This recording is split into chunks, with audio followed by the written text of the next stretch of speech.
Hi everybody, paraglider pilots around the world have thoroughly enjoyed the latest edition of the Red Bull X-Alps. They wrapped up about 2 weeks ago with Chrigel Maurer landing on the float at Zellamzee to win an 8th consecutive Red Bull X-Alps. And what a performance. And Chrigel has been kind enough to have just shared some thoughts with me on a Zoom call. And I'm going to show you that interview now, the chat that I had with Chrigel. And just a quick note, in future, I am going to start creating and sharing a lot more free flight content from Southern Africa, from paragliding to hang gliding to speed flying to wingsuiting. And so please, if you do enjoy this video, as I said, I'm going to start doing a lot more. So please hit subscribe and be sure to subscribe to the channel. Thanks, and I hope you enjoy it. Cheers for now.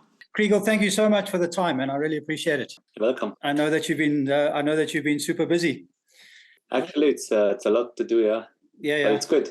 I'm sure. I just wanted to check. Firstly, I think you've had a little bit of time now to since the win to let things settle in, and another historic victory. You are Mr. Red Bull X-Alps. How long has it taken for things to settle in? And looking back at it now, it must be really special for you.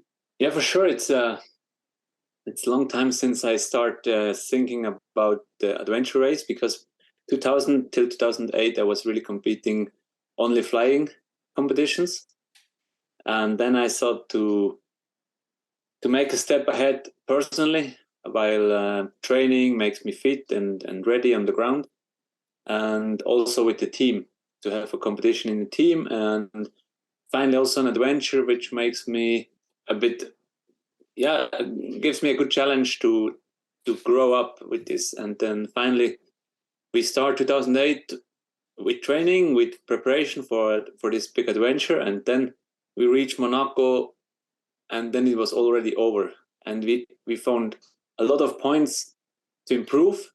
So because it was so good and so nice and so difficult that we can understand better how it works, and then we continue in 2011, and yeah, for me it never stops, this progress to develop myself and my team. 2023, I mean, are there any really special moments for you? Obviously, I know landing the first time the race had a turn point at Fruitingen, which is very close to where you were born. That was very emotional for you. But apart from that, are there any other really special moments? Yeah, for me, sure, it was special to make the step from normal to the race. So the first day, the first hours was really emotional, because leaving all the normal world and coming into this race mode, it's always a special mode or moment. And then I remember the turn points, Marquardstein, in the morning of the second day, when many people came, and we already had a good race mode with the other athletes. So we was really focused on pushing on this day because the weather looks good. And then this epic flight with Maxime, Paul, and Aaron from turn point Lermos. We cross huge mountains in the snow with not so good weather, so it was mostly soaring. And then we came to this lake Silvretta. This was a really emotional moment, Piz Queen turn point. And this, yeah, was really into the mountains, into the wild. And then finding the team, knowing that my bed is here and everything is fine. This was really nice. And then for sure the step back into the Dolomites, it was really difficult on day 6, and then it was a really hard day because of the wind. And when I landed, and I was sure to be back with my team and sleeping on these nice places near the Tricine, it was really nice. And there was also memories.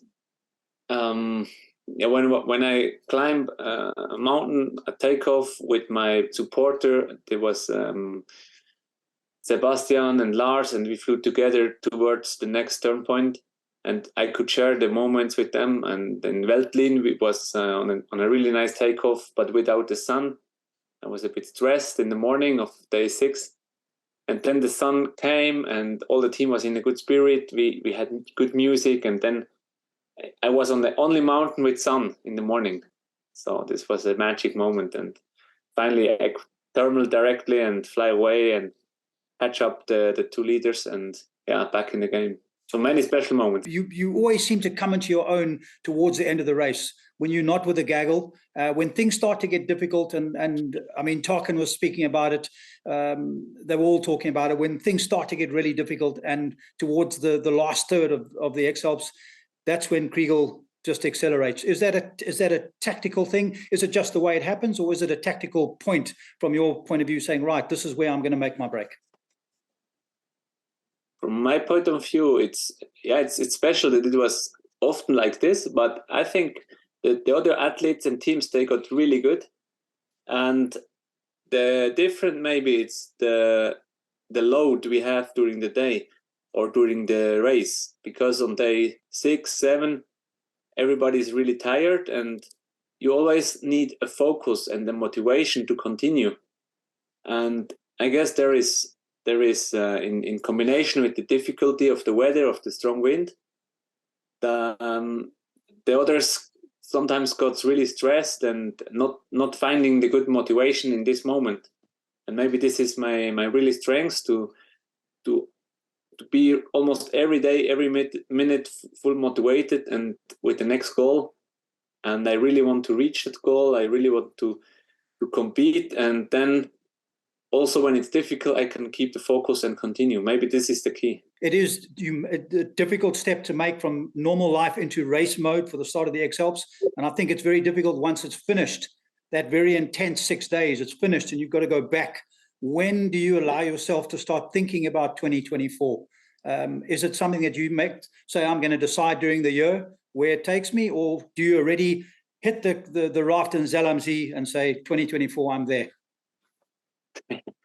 Yeah, no, it's sure that, yeah, it's a race, and after a race, I always had a different focus because of the tiredness, of the mental load. And I really think it's a good adventure and a good project for me, for my life. And why not again? But on the other side, it's far away. So the inscription is the next point. So we have almost 1 year to think about the inscription. So think about the new sponsors, new organization, new teams, team members, maybe to think about the next step. It's a while to do, and then we will see. But in general, I say as long I can stay healthy, I can train, I can have fun on this, what I do, I will continue. And if once it's changed, I have to accept. We look forward and we hope to see you again. And just, I mean, are you aware, I'm sure you are aware, there's so many pilots, even here in South Africa, that I speak to in my flying community, have been re-inspired now to start doing hike and fly. And right here, I'm on the garden route at the moment in Wilderness, and some of our pilots have already been going up into the Outeniqua Mountains and flying big mountains where they don't go very much. It's inspired a lot of people to get back into hike and fly. It must be great for you to know that you are having this effect on pilots all over the world. It's amazing. Yeah, I started flying in Adelboden. It's a really small valley here, and I was thinking about flying over the next mountain to the next valley.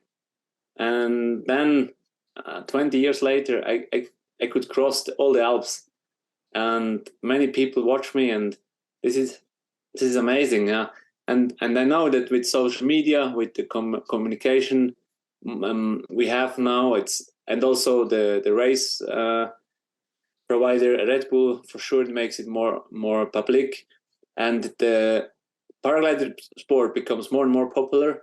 People knows me, and this is crazy. I never thought this when I started the competition, because I want to do competition to learn, to understand what I can do to be more efficient on one side, and on the other side more safe. And now I'm getting to a point where I get quite famous, and this is special. Yeah. Where do you think in future, where's X-Alps going to go to? I'm sure that once you've stopped flying and racing the event, you're always going to be involved on some level with it. Where do you see the X-Alps going to in the future? Will it stay similar to its current format? Will it become a test bed for new wings, new racing wings, new harnesses? Where do you think it's going to go? Yeah, it's a good question. I already feel that the race or the event Red Bull X-Alps become from adventure to a race. So at the beginning, it was the question, how to make the goal or how to cross the Alps. And now the question is how fast you can cross. And it becomes more and more professional also. More and more teams getting more time to prepare and to be more efficient in the race. And yeah, for sure, there is developing about material in general, but also the know-how. And I try to share my know-how. For example, you saw the post about rain flying, what to do in dangerous situations, how to start in strong wind conditions, how to land. I want to speak more about risk management and share this more and more, so the race becomes more and more professional. And finally, I think it continues with crossing the Alps, because it's a really nice place and it will be more and more fast, and yeah, maybe also more large, bigger distances, and we will see what the organizer think about special turn points or some nice tricks for the public, because also the race, it's an event for having the communication, the community involved, so the people watching and having fun during the race. And this is what we really felt here at the turn point Frutigen, that people came here to watch what we do, to listen we make daily live speeches from the race directly. And yeah, this was good to feel that the fascination and the interest is here. Yeah, and I've got to congratulate Tarkin and Gavin as well. I mean, their coverage was amazing. Thanks very much, Chrigel. 8th win history, 10 would be a nice number. So hopefully we're going to see you for another 4 years, and hopefully we're going to see you in South Africa soon. Thanks very much for chatting. I really appreciate it. Thank you, Jeff. Thank you. Have a nice evening. Bye-bye. Thank you, too. Bye-bye.